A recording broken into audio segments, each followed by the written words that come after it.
Hello mga kasari, ayan. So, for today's video, good morning pala sa inyo mga kasari. So, today is may check-up tayo. Ngayon, TBS yung gagawin sa atin. So, i-check yung ating mattress. Kung may natira pa ba na kailangang ilabas. So, ngayon naman, ang nararamdaman ko is normal na. Wala nang pananakit. Although paminsan-minsan meron, pakonti-konti. Which is normal lang naman daw yun. Tapos, ni-stop ko na rin yung pag-inom ko nung pang-contract. Kasi wala na naman tayong nararamdaman and wala na din naman tayong inilalabas. Ang lumalabas na lang sa akin is yung madilaw-dilaw, wala nang blood. So, tingin ko naman sana, hopefully, Lord, ay clear na yung ating TBS later. So, balak din namin, ang kasama ko ngayon guys ay hindi si partner, kundi si mother. Kasi si partner ay, sabi niya, magbubukas na lang daw siya ng tindahan. Kasi sayang yung sales. Simula nung, guys, siguro mga 2 weeks na akong nandito lang sa loob ng kwarto. Si partner talaga ang bahala sa lahat. Sa lahat ng gawain, pati ang pagbabantay ng tindahan, pati ang pamimili. Kaya super thankful ako sa aking partner. So, ngayon guys, dahil medyo okay na tayo, ang bawal lang naman sa atin is ma-stress at magbuhat ng mabibigat. Iaano ko na yung pagkakataon na ito para makapamili ng kaunti, makapag pure gold tayo at makapag Genstar sa palengke. Sa palengke naman, ang bibilhin lang ay sigarilyo. Tapos, dahil may kumuha sa akin na maging ninang ng anak niya, bibili ako ng gift wrapper. Tapos, bibili na rin ako ng pang-ulam namin, tsaka mga frozen. Mga frozen, don't worry mga kasari, dahil hindi naman ako ang magbubuhat nun. Si mother yung pagbubuhatin ko. Siguro sa akin yung sigarilyo lang kasi magaan lang yon. And then, ang bala ko, para hindi na kami paikot-ikot, bago kami magpunta, aalis na talaga kami ngayon, mabibihis na lang ako. Nakapag-hapbat naman ako na.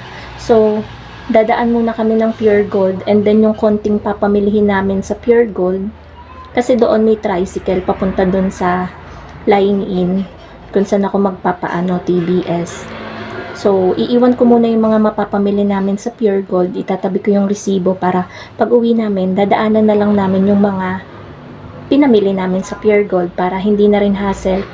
Basta pag uwi namin, ang dadaanan na lang namin is Genstar. So, sana may mga maubutan pa ako na mga frozen kasi sa umaga kasi talaga masarap mamili ng mga frozen goods kasi doon yung hindi pa ubos, may stocks pa sila. So, sana may mga maabutan pa kami mamaya ni mother.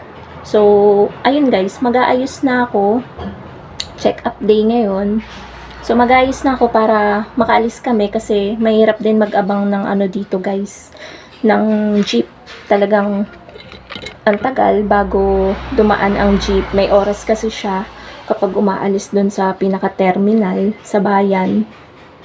May kada jeep may oras na may timer, kumbaga ganon. Kaya bago dumaan sa amin, medyo puno na kasi pinupuno pa doon, tapos may dadaanan pang kanto bago dito sa amin. Kaya napupuno, minsan lalagpasan ka ng jeep kasi nga puno, so mag-aantay ka ulit ng another jeep. So ayun guys, update ko na lang kayo ulit later kapag nandun na kami sa Lying In.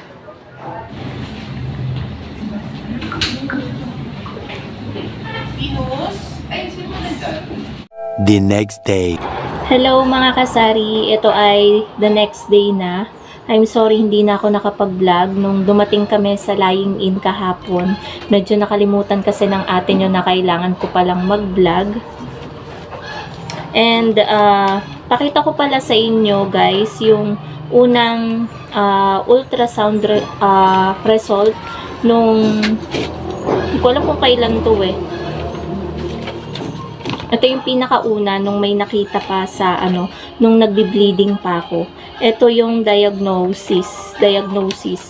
Anteverted, slightly enlarged uterus. Ibig sabihin parang medyo lumaki yung aking uterus. yung aking mattress. Tapos, thickened endometrium, kumapal daw. Tapos, unremarkable bilateral ovaries. No intra nor extrauterine gestational scene at the time of scan. Ibig sabihin, walang nakita talaga na sac doon sa aking mattress. So, yan yung naging diagnosis nung una. The difference is, ito yung kahapon, inantay na din namin yung result ng ultrasound bago kami pumunta ng Genstar. So, eto, okay na guys. Pagkapasok nung aparato na ipinapasok sa, alam nyo na, nakita agad doon nung OB ko na clear na yung mattress natin. And sobrang nakahinga ko guys ng malalim nung sinabi ni Doc na, okay na. Parang ganun guys yung boses niya na talagang ma-enlighten yung araw mo. Talagang matutuwa ka kasi hindi mo na kailangang i-raspa kasi clear na yung mattress mo. Kasi guys, kapag raspa, ano siya dapat prepared ka rin sa money na magagastos kasi malaki din ang nagagastos kapag nagpaparaspa. Para ka ding nanganak daw, sabi nung mga nagsasabi sa akin. So, ang diagnosis kahapon dun sa ultrasound natin, na inantay na natin yung result, anteverted unenlarged uterus. Kasi dun sa una, slightly enlarged. Ngayon naman is unenlarged. So, ibig sabihin, normal na yung ating uterus or yung ating mattress. Pangalawa, intact na ang ating endometrium. Okay na. Tapos, pang third na diagnosis, unremarkable bilateral ovaries. So, clear na talaga guys. And mararamdaman mo naman din yan sa sarili mo physically na okay na kasi yung nararamdaman ko ngayon guys is unti-unti nang bumabalik yung lakas natin. Although minsan may pakonting kirot-kirot sa ating puson tsaka sa may parting balakang. Normal naman daw yun. Tapos, yung nararamdaman natin, wala nang bleeding. May konting discharge na may yellowish, ganyan. So, ayun, normal na kaysa nung mga last week na talagang nanghihina na ako, namumutla na ako, wala akong lakas, walang pwesto na makakapagbigay sa akin ng konting ginhawa. As in guys, yung tulog ko, 5 oras lang sa loob ng 24 oras. Talagang gising ako ng madaling araw. Ganon kahirap mga kasari na makunan. Hindi lang physically na masakit, mentally and emotionally.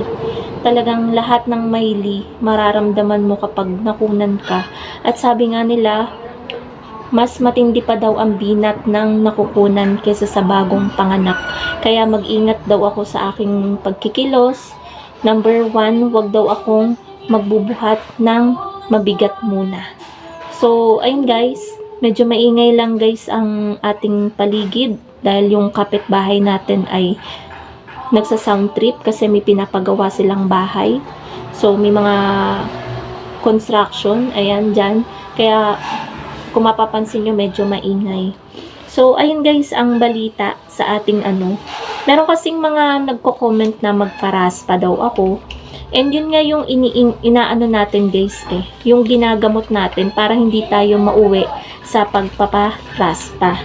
Yun yung parang pinaka, kumbaga, pagpipilian natin, dadaanin natin sa gamot. Makakailang TBS bago malaman kung clear na. So, ayun, thank you so much sa OB ko na si Doc Gabaldon. Ayan, ito yung ating dalawang test result ng ating TBS. Ayan, yung ating ultrasound. So, sa journey na to guys, marami akong mga first time na naranasan. Wala na tayong follow-up check-up kasi clear na. Ang sabi lang ni Doc is uminom ako ng, ipagpatuloy ko yung iron para sa dugo na nawala sa atin. And then, uminom daw din ako ng folic acid. Vitamins daw yun.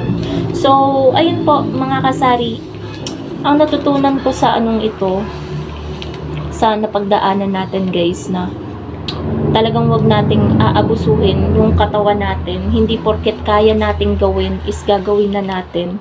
Ako kasi guys, ako yung tao na kapag kaya ko namang buhatin, carry ko naman kahit sobrang bigat, binubuhat ko. Hindi ko alam na meron na palang baby sa sinapupunan ko. And ayun, yun yung naging lesson. Kaya ngayon, kahit medyo okay na tayo, hindi pa rin tayo nagbabantay ng tindahan kasi baka mabinat tayo.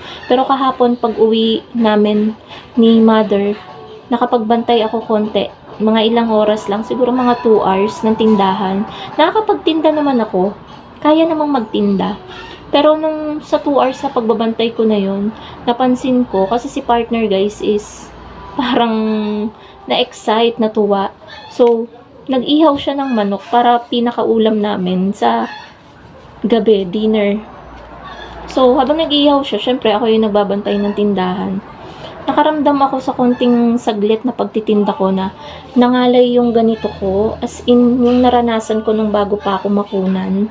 Tapos, medyo sumakit yung ulo ko ng konti. Kaya sabi ko kay partner, ayun nga, parang hindi ko pa kayang magtinda.